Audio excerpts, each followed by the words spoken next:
ሰላም ሰላም ሰላም ሰላም ምእመናን በመላው ዓለም የምትገኙ ኢትዮጵያውያን ሆይ ሆይ ሆይ እንዴት ናችሁ? ሰላም ነው ወይ? ቢስ ነው ወይ? ጦርነቱ ሳይጀምር አይቀርም። ጦርነቱ እየተብላላ ነው አሉ።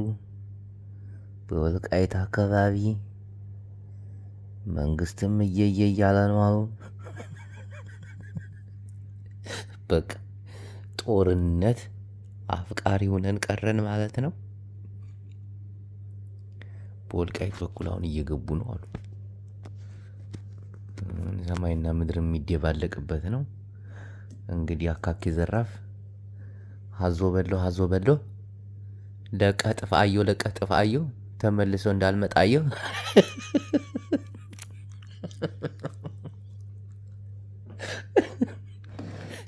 የሆነ ሚስጥር ሰማሁኝ። አሁን ምእመናን ጌታን ጦርነቱ ጀምሯል ወይ ሊጀምር? በቃ እየጎባን ነው። ትንሽ ሰዓት ነው የቀረን። ሙሉ ለሙሉ ተቆጣጥረናታል። ማን አባቱ ምን አባት ያመጣል ነው በቃ። ሳይቀድሙ ይልቅ ደማቸው ነው መሰለኝ፣ አላቅም። የጦርነትሽ ቅድድም አራው ወረ ተበላን፣ አረ እንዲህ ጥሩ አይደለም እየተባለ ነው በየሀገሩ። እንግዲህ ሁላችንም አክቲቪስቶች በተለይ አፋችሁን እንዲዘጉልን፣ በተለይ የአማራ አክቲቪስቶች አልባሌ ንግግራችሁን እንዲታቆሙ።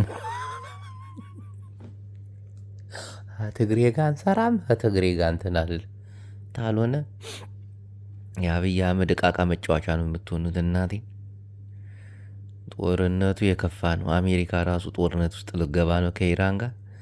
ጆ ባይዴን አያድናችሁ፣ ትራምፕ አያድናችሁ። የአውሮፓ ህብረት ራሱ ጦርነት ጭንቀት ላይ ነው። ጉልበት ያለው ነው የሚድነው። ጉልበት ያለው ነው የሚያሸንፈው። በቃ ጉልበት ካለ ታሸንፋል። ገላጋ የሌለው ድብድብ እኮ ነው። ተፋለጥ እኮ ነው። እንዲህ ያለፈው ጦርነት እኮ ይሻላል እኮ። አሜሪካ ድረሺ፣ አውሮፓ ህብረት ተሰብሰብ እየተባለ ነው። አሁን የሚሰበሰብም የለም። እንደ ሱዳን ነው የምንሆነው። ሱዳን እርስ በርስ እየተቀጣቀጡ አንዲት ዓለም ዞር ብሎ አላያችሁ። እናቴን እንደዛ ነው የምንሆነው። ጉዲያየን ዘንድሮ መጸለይ ግን አለበት። እናቴን መጸለይ አለበት። ፍጅት ነው የምትደራረጉት፣ ፍጅት። በተለይ ስህተት ከሰራችሁ አለቀ። ማንም ሰው ስህተት ከሰራ አለቀለት። እንደ በፊቱ ህወሓት ተሳስታለች፣ ስህተቷን አርማለች የሚባል ነገር የለም። አሁን ከተሳሳት በወጣትና በህዝብ ደም ላይ ነው የምትሳሳተው። አረህን ትበላለህ። በደንብ ካልተዘጋጀህበት አስጊ ነው። ኧረ ደማይ አብይም ይሄን ያውቃል። ዓለም የጉልበተኞች ናት ብሏል ሞጣ ቀራኒ። ዓለም የጉልበተኞች ናት። አማራ ጉልበትህን አጠናክር፣ እንዲው የሞትክ ሙትቻ አማራ፣ ኧረ ተነስ ንቃ ብሏል። እኔም ሞጣን ነው የምመስለው በትግራይ ላይ። ተነስ ሱን አንጂ ወድ ትግራይ ቦላቸው፣ ቆጥቁጣቸው። ዘንድሮ የባሰ ነው የሚመጣው። ካለፈው ጦርነት የባሰ ትቀጣቀጣላችሁ ነው የሚገልጸው፣ ያውም ካለገላጋይ። ኤርትራም አለች። ኤርትራም ፈርታለች። አብይ አህመድ አይለቃትም። እንደማይለቃትም ጠንቅቃ ታውቃለች። ሲዝትባት ነበር። ዙ 23 ነው ዙ 21 ላይ የቆማችሁ። ሚግ 21 ነው ምን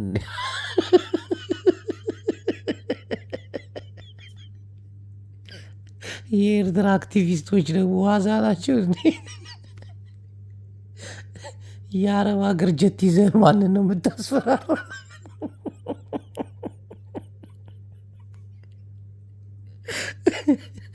ባንዲራውን እያውለበለቡ ሄሊኮፕተር ላይ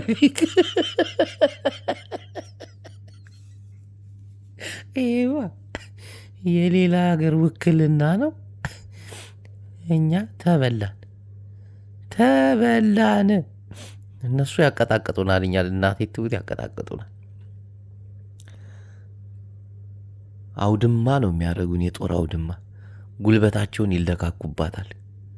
በዚህ ግብፅ አለች፣ በዚህ ሶማሌ አለ፣ በዚህ ምናምን፣ በዚህ ምናምን። ተመልከት፣ መሳሪያ እንደ ልብ ይሰጣል። አብይ አህመድን በዚህ በኩል ሰው አለው።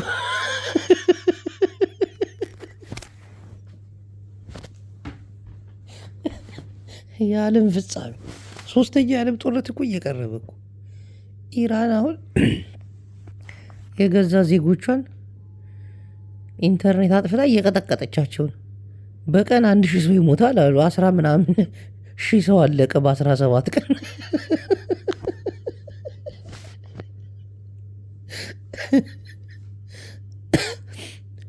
አያቱላም ከጉድጓድ ላይ የቀበሩትን ሚሳኤል አምጥተው ወላይ እንጠፋፋታለን አሉ።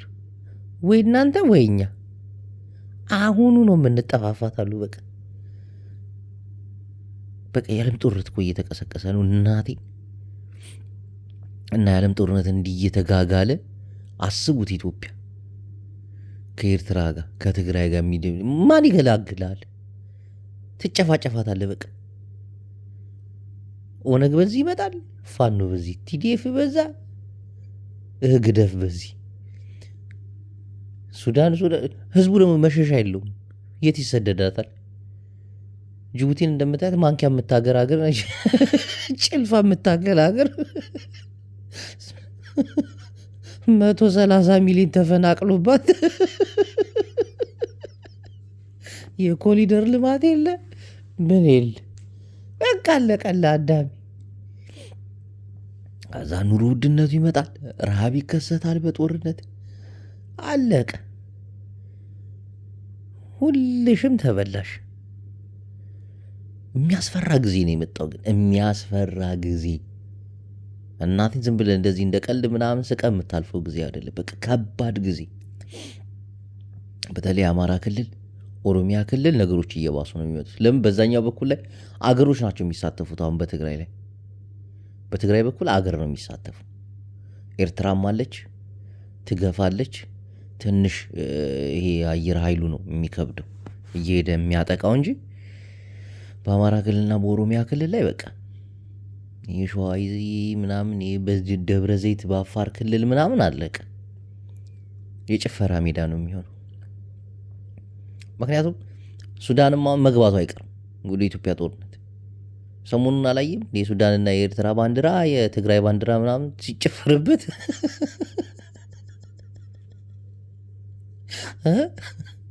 ምን ትፈልጋለህ ነው በቃ።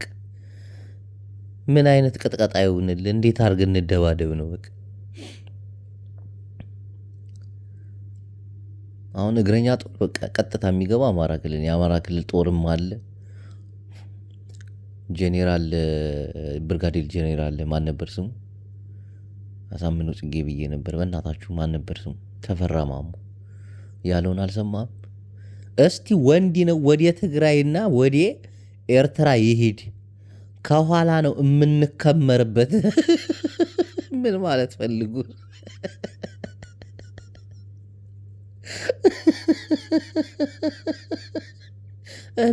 እንከመርበታለን። በቃ ነገር እኮ ግፎ እንትን ብሏል።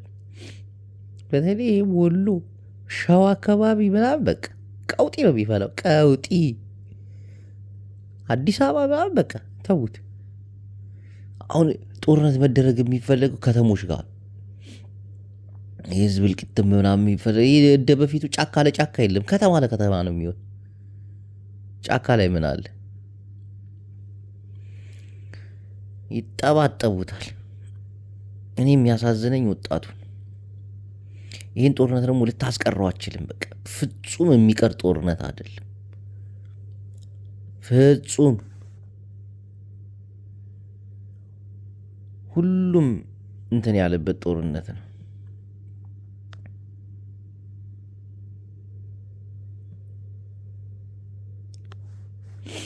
ሁሉም የሚሳተፍበት ጦርነት ነው። ሁሉም በጉጉት የሚጠብቀው ነው።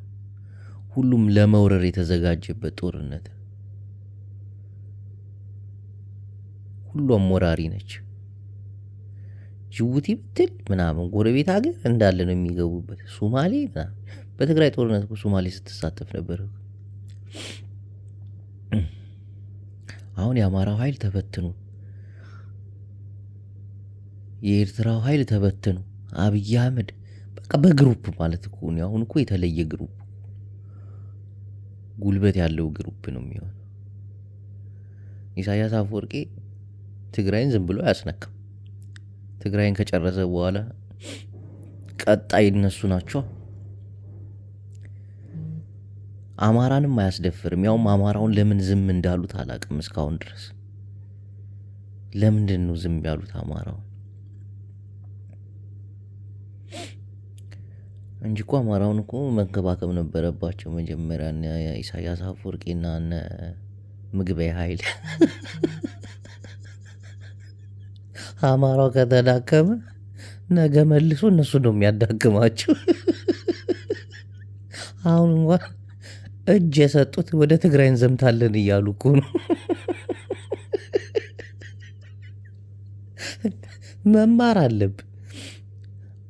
አማራው እጅ ሲሰጥ እጅ አሰጣል። አንተ ነው አላየም እንዴ?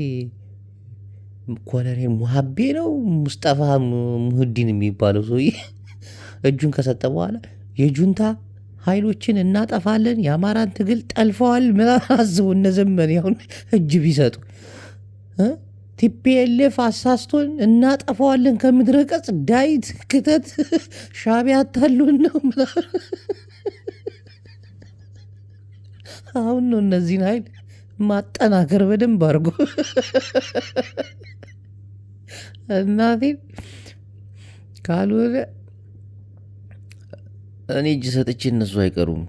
እኔ ከሞትኩ ሰርዶ አይብቀል የሚባለውን ጦርነት ነው የሚያደርጉብን። ሬክሰን ፌክሰን። የኢትዮጵያ ፖለቲካ ግን በቃ እስኪ ዓለሙ ጥንቅጥ ውስጥ በገባችበት ሰዓት እንደዚህ አይነት ጦርነት ሲነሳ ደግሞ አስቡት። ህዝቡ ያልቃል፣ ደም ይጎርፋል። በተለይ ድሃው በየቤቱ እንችም ድሃው ነው የሚጎዳው። በየቤቱ እየለቀሙ ይማግዱታል። በትግራይ ጦርነት እንደዛ ይማገዱት። አሁን እንዲህ ፓወር ፉል የሆነ ጦርነት ሲደረግማ ማንም አይቀርም። ህፃኑም ትንሹም ትልቁም አይቀርም እየወጡ የሚያዋጓቸው። በደሞዝም አይደለም ውጊያው የሚሆነው። የትኛው ብር መጡ? ኢኮኖሚያችን ደቋል እኮ። ብር የለም እኮ። በልተ ለማደር ወታደር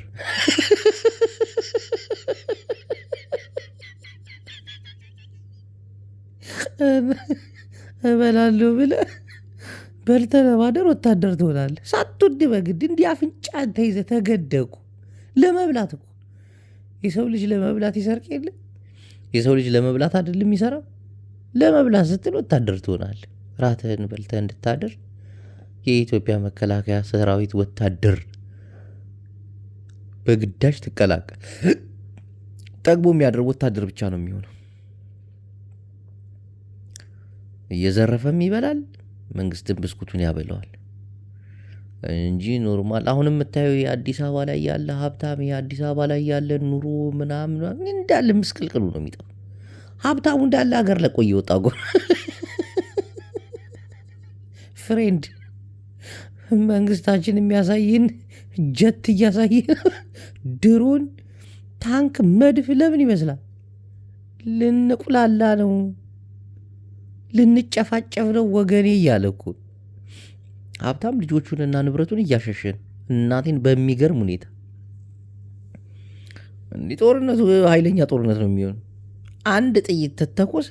አሁን ትግራይን ብትተኩስ፣ ኤርትራን ብትተኩስ ለምን መተባበራቸው አይቀርም። በቃ በፖለቲካው ላይ ስታዩ ክህደት ተጀመረ። አብይ አህመድ ካደው፣ ከዛ እሱ ጋር ተነሳበት።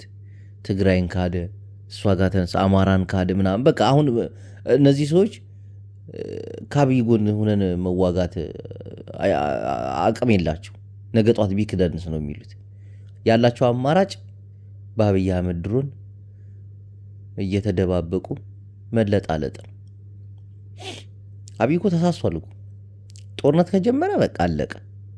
ሁሉም ነው የሚነሳበት፣ ሁሉም። እሱም አቅም አለው። አቅሙ መሰላችሁ እንዴ?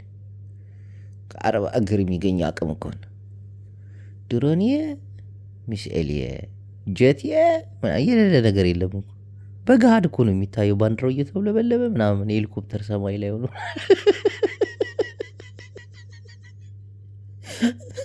መለማመጃ ሲያደርጉት ይህን ህዝብ አስቡ። የዛኔ ከሌ ሀገር እዚህ ገብታ ተሳትፋለች ማዕቀብ እንጣልባት ብሎ አለም ራሱ አያወራም። አውሮፓዎች ጭንቀት ላይ ናቸው። አሜሪካ አፍንጫቸውን ይዛውን ልደበድባቸው።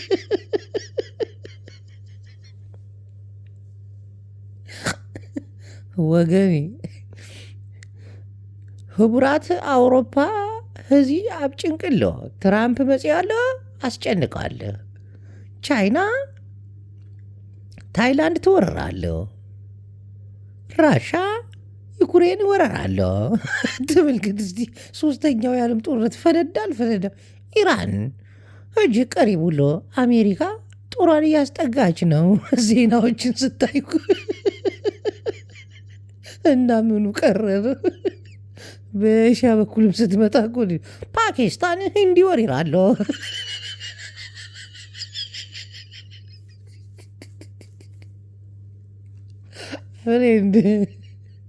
ነገሩ እኮ እየባሰ እኮ ማን ነው የሚሰማ ነው? በቃ ማንም የሚሰማ የለ። 24 ሰዓት ቀራት ኒኩለር ቦምብ ልትታጠቅ እያሉ ነው ኢራን። አር ዩ ሲሪየስ? እሺ ምን ቀረ ማን ቀረ? ነገሮች እየተባባሱ ማንም ዞር ብሎ አይሽማዳ። ትለጣለጫለሽ እንዴ? ኔቶ ራሱ እኮ በቃ የሆነች በረዷማ ሀገር አለች። ማን ነበር በእናትህ? የሆነች ሀገር አለች። እሷን ካልወረድኩ ብሎ ትራምፕ፣ አውሮፓውያን ደግሞ እንዴት ትወራለህ? በወርስ ምን አባታችሁ ታመጣላችሁ? የሆነ ግብ ግብ እኮ ነው ያለው። ዓለም እኮ በቃ ወደ ሶስተኛ ዓለም ጦርነት እየሄደች ነው። እናቴ የዓለማችን ጉልበተኛ ሂትለር ሆኖ የሚወጣው ትራምፕ ነው ይባላል።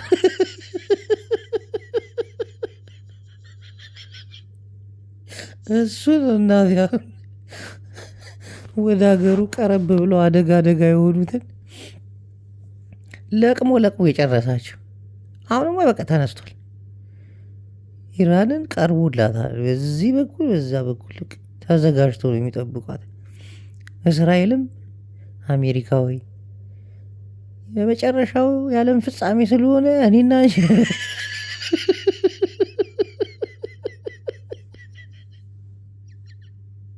እነዚህ ሰዎች ግን ሌላ ፕላኔት አዘጋጅተዋል እንደሚነጥሩበት። አየዳልጅ ዓለምን በኒኩለር ቦምብ አጋይተው ሊሄዱ ነው እነዚህ ባለስልጣናቶች። የደቡብ ኮሪያው ግን ለብዙ ዝም ያለው ሽንግኦንዩንግ እሱ ከማን ጋር? ከኮሪያ ጋር እሱ ባሉ ሰሜን ኮሪያ፣ ደቡብ ኮሪያ ግን አይቻሉም። አሁን ቻይና፣ ሰሜን ኮሪያ፣ ራሻ ምናምን እነዚህ አንድ ላይ ናቸው። አስቡት እስቲ ኢራን። አሁን ኢራንንም እኮ አያስነቁም እኮ። አሁን ኢትዮጵያ ውስጥ እንዳለው ፖለቲካ እኮ አማራው ከተነካ ትግራዊ ይበላል፣ ትግራዊ ከተነካ ኤርትራ ይበላል። ገባችኋል? አሁን ኢራንን ዝም ብለው ካስበሏት ነገ ጧት እነሱ ናቸው ተረኛ።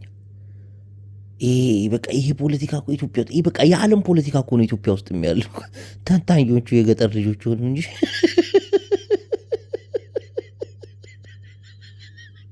እንዲህ ብሎ በዚህ መጥቶ አንላቀቃትም፣ ከትግሬ ጋማ አንሰራም። ሮ በእናትህ ለራስ ስትል ነው የምትሰራው።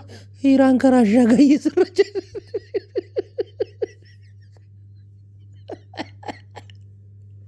አንዳንዴ ደግሞ የሚገርመኝ ነገር አለ።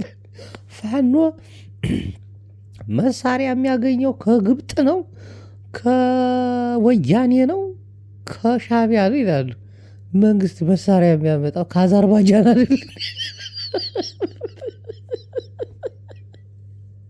ከአዘርባጃን መሳሪያ ገዝቷል የአማራ ክልል የሚቀውጠው እና ምን አለ እነሱም ከዛ መሳሪያ ቢያመጡና ቢከላከሉ። አንዳንድ የአማራ ልጆች ኧረ አማራ ተባንዲ አይደለም ከሌላ ሀገር እና መሳሪያ ገኝ ኢትዮጵያ አማራ መሳሪያ ምርት ከጎረቤት ሀገሮች